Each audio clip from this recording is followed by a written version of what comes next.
ನಾನಿವತ್ತು ಮಾವಿನಕಾಯಿ ತೊಕ್ಕು ಮಾಡ್ತಾಯಿದ್ದೀನಿ. ಅದಕ್ಕೆ ಬೇಕಾಗಿರುವ ಸಾಮಗ್ರಿಗಳು: ರುಚಿಗೆ ತಕ್ಕಷ್ಟು ಬೆಲ್ಲ, ಇಂಗು ಚಿಟಿಕೆ, ಮೆಣಸಿನ ಪೌಡರ್, ಮೆಂತ್ಯ ಕಾಳು, ಸಾಸಿವೆ ಪೌಡರ್, ಉಪ್ಪು, ಕರಿಬೇವು, ಎಣ್ಣೆ. ನಾನಿಲ್ಲಿ ಕೊಬ್ಬರಿ ಎಣ್ಣೆನ ಯೂಸ್ ಮಾಡ್ತಾಯಿದ್ದೀನಿ. ನೀವು ನಿಮ್ಗೆ ಯಾವ ಎಣ್ಣೆ ಇದೆಯೋ ಅದನ್ನು ಯೂಸ್ ಮಾಡ್ಕೊಳ್ಳಿ. ಮೊದಲನೇದಾಗಿ ಮಾವಿನಕಾಯನ್ನು ತುರಿದಿಟ್ಕೋಬೇಕು.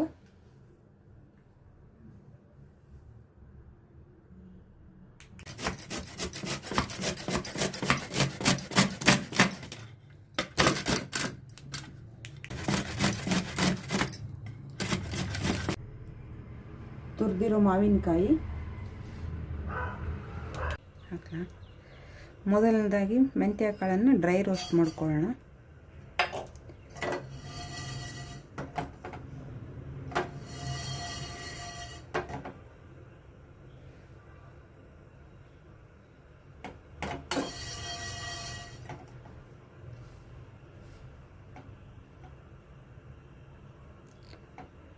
ಸ್ವಲ್ಪ ಕೆಂಪಗಾಗಬೇಕದು. ಕೆಂಪಗಾಗಿದೆ ಸ್ವಲ್ಪ. ಇದನ್ನು ಮಿಕ್ಸಿ ಜಾರಿಗೆ ಹಾಕ್ಕೊಳ್ಳೋಣ. ಈಗ ಸಾಸಿವೆ ಕಾಳನ್ನು ಸ್ವಲ್ಪ ಹುರ್ಕೊಳ್ಳೋಣ.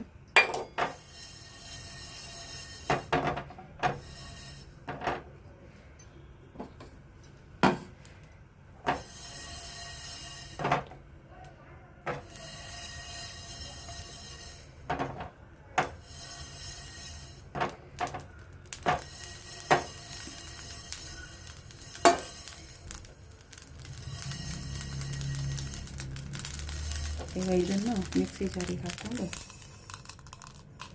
ಸ್ವಲ್ಪ ತರಿಯಾಗಿ ಪೌಡ್ರ್ ಮಾಡ್ಕೊಳ್ಳೋಣ. ಇವಾಗ ಇದು ಮೆಂತ್ಯ ಕಾಳು ಮತ್ತು ಸಾಸಿವೆಯನ್ನು ಹುರ್ಕೊಂಡು ಪುಡಿ ಮಾಡಿ ಇಟ್ಕೊಂಡಿದ್ದೀನಿ. ನೋಡಿ, ಈ ಥರ ಬರುತ್ತೆ. ಇಷ್ಟು ತರಿಯಾಗಿದ್ದರೆ ಸಾಕು. ಈಗ ಬಾಣಲೆಯನ್ನು ಒಲೆ ಮೇಲೆ ಇಟ್ಕೊಂಡಿದ್ದೀನಿ. ಸ್ವಲ್ಪ ಬಿಸಿ ಆದ ತಕ್ಷಣ ಎಣ್ಣೆ ಹಾಕ್ಕೊಳ್ಳೋಣ.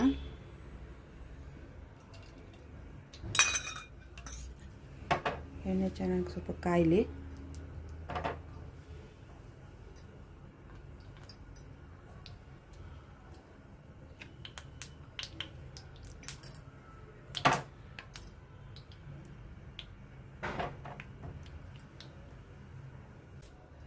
ಎಣ್ಣೆ ಬಿಸಿಯಾಗಿದೆ.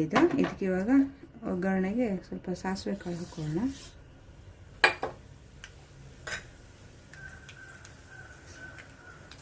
ಕರಿಬೇವು,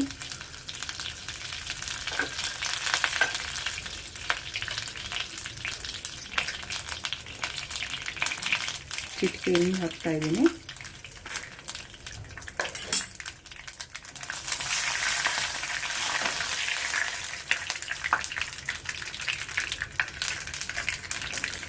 ಇವಾಗ ತುರಿದಿರೋ ಮಾವಿನಕಾಯಿ ಹಾಕೋಣ.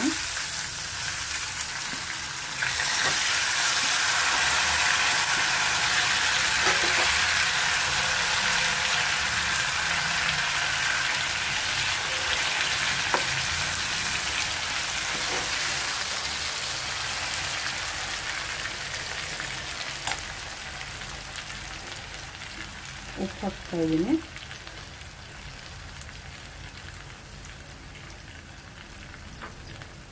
ಸ್ವಲ್ಪ ಹುಳಿ ಜಾಸ್ತಿ ಇದ್ದರೆ ಸ್ವಲ್ಪ ಉಪ್ಪು ಜಾಸ್ತಿ ಬೇಕು, ರುಚಿಗೆ ತಕ್ಕಷ್ಟು ಹಾಕ್ಕೊಳ್ಳಿ.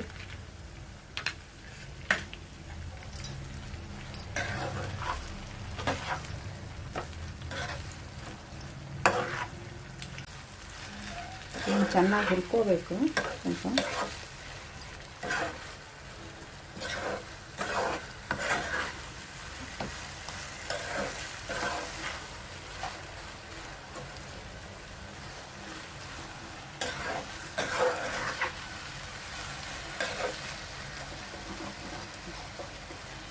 ಚೆನ್ನಾಗಿ ಫ್ರೈ ಮಾಡ್ಕೋಬೇಕು.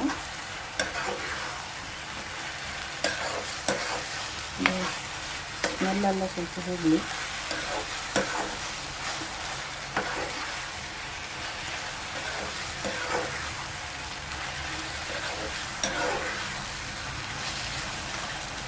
ಚೆನ್ನಾಗಿ ಹುರ್ಕೊಳ್ಳಿ.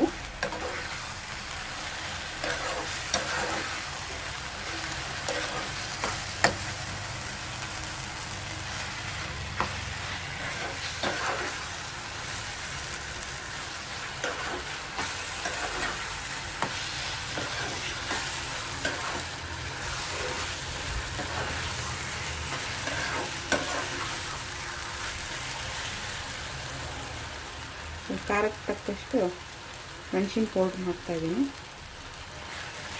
ನೋಡ್ಕೊಂಡು ಹಾಕ್ಕೊಳ್ಳಿ ಎಷ್ಟು ಬೇಕೋ ಅಷ್ಟು. ನಾನಿಲ್ಲಿ ಮೆಣಸಿನ ಪೌಡ್ರನ್ನು ತೊಗೊಂಡಿದ್ದೀನಿ, ಮಾಡಿಟ್ಟದ್ದೇ ಇತ್ತು. ನೀವು ಬೇಕಾದರೆ ಕೆಂಪು ಮೆಣಸಿನ್ಕಾಯಿನ ಹುರ್ಕೊಂಡು ಪೌಡ್ರ್ ಮಾಡ್ಕೊಂಡು ಹಾಕ್ಕೋಬೋದು. ಇದ್ರ ಜೊತೆ ಸಾಸಿವೆ ಮತ್ತು ಮೆಂತ್ಯ ಕಾಳು ಹುರಿತೀರಲ್ಲ ಆವಾಗ ಹುರ್ಕೊಂಡು ಹಾಕ್ಕೋಬೋದು.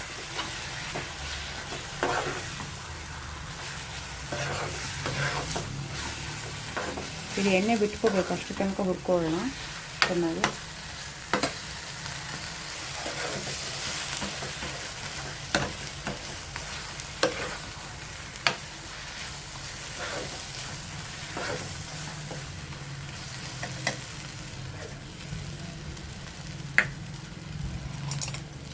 ನಾನು ಆಗಲೇ ಪುಡಿ ಮಾಡಿ ಇಟ್ಕೊಂಡಿದ್ದೀನಲ್ಲ ಸಾಸಿವೆ ಮತ್ತು ಮೆಂತ್ಯ ಪೌಡ್ರ್, ಅದನ್ನ ಹಾಕೋತಾ ಇದ್ದೀನಿ.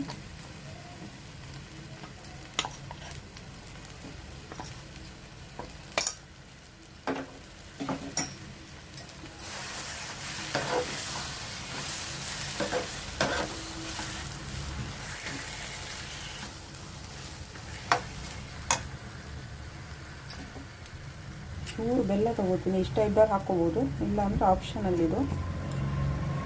ತುಂಬ ಟೇಸ್ಟಿಯಾಗಿರುತ್ತೆ ಬೆಲ್ಲ ಹಾಕ್ಕೊಂಡು.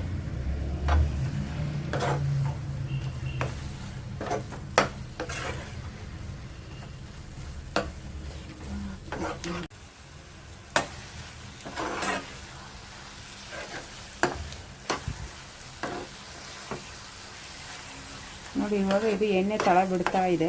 ಇದೇ ಥರ ಇನ್ನೊಂದು ಸ್ವಲ್ಪ ಹುರ್ಕೋಬೇಕು. ಎಣ್ಣೆ ತಳ ಬಿಡುವಷ್ಟು ತನಕ ಫ್ರೈ ಮಾಡ್ಕೋಬೇಕು, ಇಲ್ಲಾಂದರೆ ಕೆಟ್ಟು ಹೋಗುತ್ತೆ. ಇದನ್ನೊಂದು ಜಾರಲ್ಲಿ ಹಾಕಿ ಇಟ್ಕೊಂಡ್ರೆ ಒಂದು 15-20 ದಿವಸ ತನಕ ಯೂಸ್ ಮಾಡ್ಬೋದು.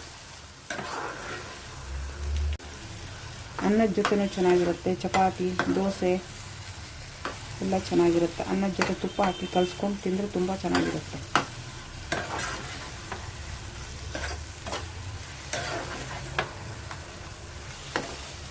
ಸ್ವಲ್ಪ ಹೊತ್ತು ಫ್ರೈ ಮಾಡಿದರೆ ಎಷ್ಟು ಚೆನ್ನಾಗಿ ಎಣ್ಣೆ ತಳ ಬಿಡ್ತಾರೆ.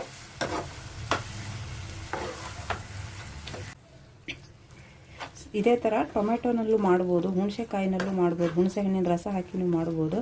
ಅದು ಇನ್ನೊಂದು ಸಲ ಮಾಡಿ ತೋರಿಸ್ತೀನಿ. ಟೊಮೆಟೊ ಹಣ್ಣಲ್ಲೂ ತುಂಬ ಚೆನ್ನಾಗಿರುತ್ತೆ.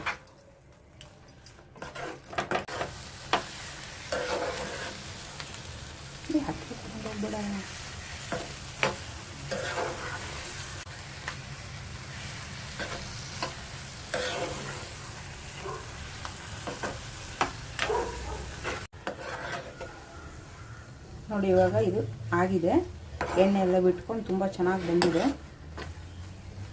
ಇದು ಇಷ್ಟ ಆದರೆ ಸಾಕು. ಇದನ್ನ ಸ್ಟವ್ ಆಫ್ ಮಾಡ್ಕೊಂಡು ಇಟ್ಕೊಳ್ಳೋಣ. ನೋಡಿ ಇವಾಗ ಇದನ್ನು ಅನ್ನದ ಜೊತೆಗೆ ಕಲಿಸ್ಕೊಂಡು ತಿನ್ನೋಣ, ಎಷ್ಟು ಚೆನ್ನಾಗಿರುತ್ತೆ ಅಂತ ಹೇಳಿ. ನೋಡು ಗೊಜ್ಜು ಇದು ತುಪ್ಪ ಹಾಕ್ಕೊಂಡಿದ್ದೀನಿ, 1 ಚಮಚದಷ್ಟು ತುಪ್ಪ, ಮನೆಯಲ್ಲೇ ಮಾಡಿರೋ ತುಪ್ಪ ಇದು.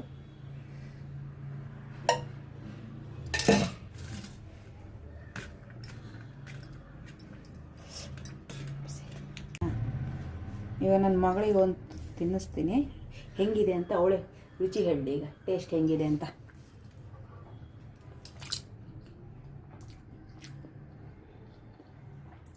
ಸೂಪರ್ ಆಗಿದೆ. ಹುಳಿ ಖಾರ ಎಲ್ಲ ಟೇಸ್ಟ್ ಎಲ್ಲ ಸಕ್ಕತ್ತಾಗಿದೆ, ಉಪ್ಪೆಲ್ಲ ಕರೆಕ್ಟಾಗಿದೆ. ಸೊ ನೀವು ನಿಮ್ಮ ಮನೇಲಿ ಮಾಡಿ ತಿನ್ನಿ, ಹೆಂಗಿದೆ ಅಂತ ಕಮೆಂಟಲ್ಲಿ ತಿಳಿಸಿ.